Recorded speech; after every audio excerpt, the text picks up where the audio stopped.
Good day, everyone. Good day, sir. So this is the report of Chapter 10. This is all about financial forecasting short-term operating financial requirements. So let's start. Business is becoming increasingly competitive and corporate profitability is increasingly dependent operate, upon operating efficiency. This situation is desirable from a social standpoint, for consumers are getting higher quality of goods, lower prices, but intense competition that makes life tough on corporate manager. These chapters will focus on considering the planning or budgeting and controls or evaluation system used by financial managers covering a period of 1 year or less. Financial planning involves making projections of sales, income and assets based on alternative productions and marketing strategies and then deciding how to meet the forecasting financial requirements. In the financial planning process, managers should also evaluate plans and identify changes in operating that would improve results. Financial controls moves on the implementation space, dealing with the feedback and adjustment process that is required. First, to ensure the plans are followed. Second is to modify existing plans in response to change in operating environments. So, first we have to define budgeting. What is budgeting? It is an act of preparing a budget. A budget is a financial plan of the resources needed to carry out tasks and meet financial goals. It is also a quantitative expressions of goals organization wishes to achieve the cost of attaining these goals. So the use of budget controls affirm activities known as a budgetary control. So purpose of budget. So we all know that a budget is a description in quantitative, usually a monetary terms of desired future results. The process of preparing the budget is to require management at all levels to focus on futures of business entity. So this purpose of the budget is to benefits that may be realized from the budgeting programs, which there are 7. First is defining broad objectives and goals and formulating strategies to achieve such objectives. Next is to coordinating the activities of organizations by integrating the plans or various parts, thereby pulling everyone in the same directions. Next, allocating resources, which is to those parts of organization where it can be used most effectively. Next, communicating management approved plans throughout the organization. 5.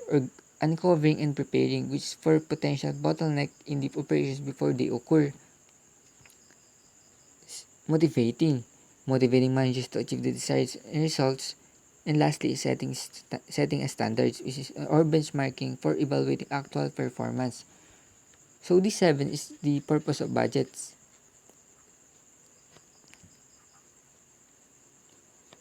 Let's move on to types of budgets. So what are the types of budgets? First is the operating budget. Second is the financial budget. Third is the capital investments. So nakapaloob lang sa operating budget. First is the budgets of income statement, cost of sales budget. Number 3 is selling and administrative expense budget. 4 is financial expense budget. Next is the financial budget. Ano bang nakapaloob doon? Ang nakapaloob lang doon ay 3, which is yung budget statement of financial position. Number 2 is cash budget. 3 is budget statement of source and uses of funds. And lastly is the capital investment budget. So, yan yung types of budget. Next is, what are the steps in developing master budget? So, there are major steps on developing master budget. So, these are the steps of master budget. First is, we have to establish basic goals and long-range plans for the company. Next is prepare the sales forecast for the budget period. Next is estimate the cost of goods and solve the operating expenses. Next is we have to determine the effects of budget operating results of the assets, liabilities, and owner's equity, which is the cash budget is largest part of these steps since change in many assets and liability accounts will depend upon the cash flow forecast. Lastly is we have to summarize the estimated data in form of projected income statement for the budget period and the projected statement of the financial positions at the end of the budget period. Next, we have to go to the illustrative case, which is the comprehensive master budget preparations. So this is all about the Gilbert Manufacturing Company as a special line of tools. So Gilbert Company statement of financial positions which have assets, equities, and liabilities. So the current assets, which total current assets ay 985,000, total current liabilities o total liabilities ay 957,000 at saka yung equity niya na meron siyang total equities na 2,610,000 at yung total assets niya na 2,610,000. Kasama yung following informations which is yung estimated sales, meron siyang units na 6,400, price per unit na 800 pesos, at dun sa finished goods inventory na meron siyang beginning na 900 units at 500 pesos, ending na 1,000 pesos, 1,000 units. At sa raw materials naman na meron sa raw materials na R at saka si S. Sa raw materials na meron siyang beginning inventory na 2,200 at saka meron siyang 3 units na per unit of finished products. 3 units at 5 units kay S. Meron siyang ending inventory na 1,300 sa R at meron naman sa S na 4,600. Sa unit cost naman na meron siyang 10 pesos at sa S naman siya na may 30 pesos. Direct labor na 146 per unit produced. So, punta naman tayo sa fixed which is yung supervisor labor na 175,000. Yung maintenance and repair na 85,000. Plant administrations na 173,000. Utilities na 87,000. Depreciation na 280,000. Insurance na 43,000. Property tax and equipment na 107,000 at saka meron siyang other na 41,000. Punta naman tayo sa marketing administration expense and budgeting which is as follows. Which meron tayo na sales and commissions na 40,625 per unit sold. Other market cost na 16,250 per unit sold. At sa fixed market cost na meron tayong sales salaries, advertising at saka may other siya na 78,000. So let's move on to the solution. Now we have to first to determine the schedule 1. Meron palang additional informations. Which is ang additional information na ay all sales are on accounts and collections from customers are expected on amount to 5,185,000. Yung equipment costing niya na 300,000, which with accumulated depreciations of 275,000 will be sold with the net book value. New equipment costing 323,000 will be purchased during the year. Yung accounts payable will increase by 15,000 assumed to be for materials purchased only. 4:2 income taxes will be provided an average rate of 35% of income for the taxes, while 252,000 ay will be paid during the year. Number 5 is dividend amounting to 140,000 will be paid during the year, and the current portions of the long-term debts shall also be settled at the end of the year. Interest rate is 8% per annum. So let's move on to the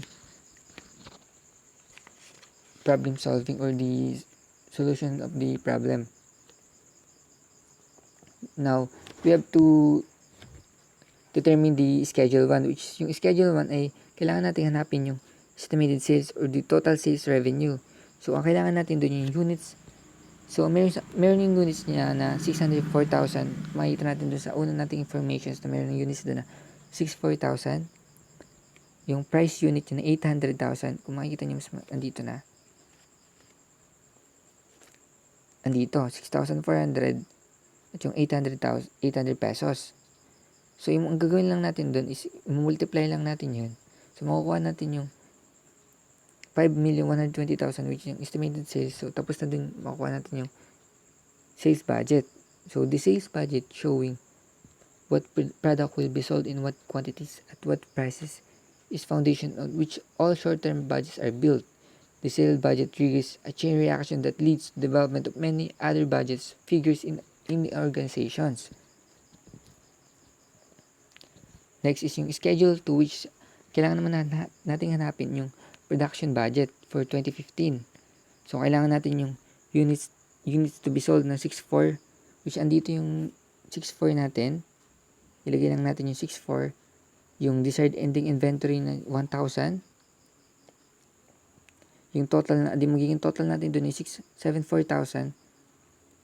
Tapos less natin yung beginning inventory natin na 900, which is yung kapag niless natin yun, makuha natin 6,500 na units to be produced. So, itong units to be produced, mas magagamit natin ito sa ilan pang schedule, kaya dapat natin itong tandaan. So, after the sales budget has been set, a decision can be made on the level of production that will be needed for the period to support sales, and the production budget can be set as well. So, punta naman tayo sa schedule 3, which we have to find the raw material purchase o total purchases ng R at saka ni S, which is sa material na yon. So, dito naman tayo pupunta. So, yung sinabi ko sa inyo kanina, tandaan nyo na yung unit to be produced na 6,500, i-multiply na natin siya sa material per unit to finished products ni R at saka ni S na merong sa 3 kay R at kay S na 5. So, kapag multiply natin dun, magkakaroon ng 90,500 si R at magkakaroon ng 32,500 si S. Tapos i-add natin yung 1,3 na desire ending inventory at yung kay R at yung kay S na 4,600. Magkakaroon tayo total units required na 20,800 kay R at 37,100 kay S. So, i-less naman natin yung beginning inventory na magkakaroon ng units to be produced si R ng 18,600 at kay S na 33,100. Tapos, saka natin i-times yung unit price nila na 10,000 unit cost kay R at S kay 30 pesos na magkakaroon sila na 183,000 kay R na total purchase at saka 993 total purchase kay S.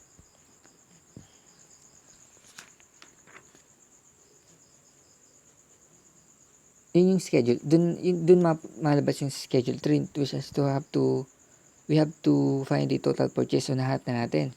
So, let's move on to schedule 4, which is yung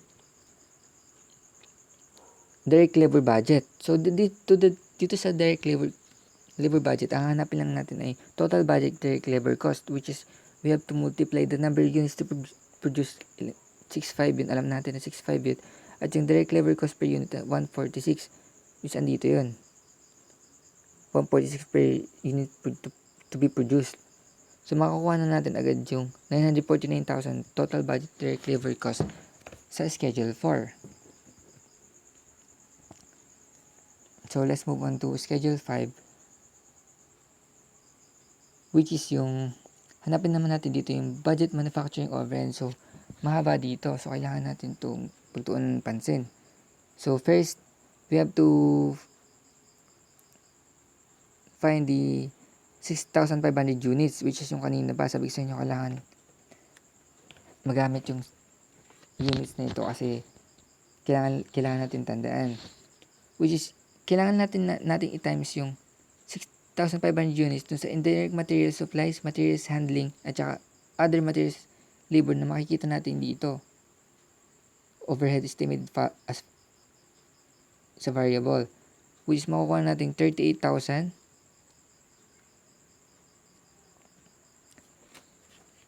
38,000, 59,000 at saka 33,000, which may total siya na 130,000.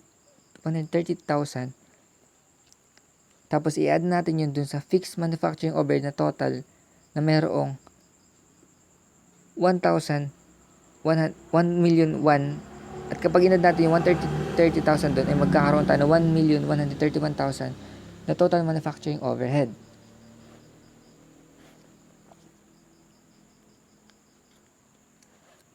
So, study of past records will show how the cost reacts to change in volume in relationship to other factors.